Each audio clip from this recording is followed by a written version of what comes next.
أعوذ بالله من الشيطان الرجيم.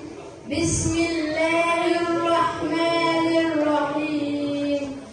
قد سمع الله قول التي تجادلك في زوجها وتشتكي إلى الله والله يسمع تحاوركما إن الله سميع بصير. الذي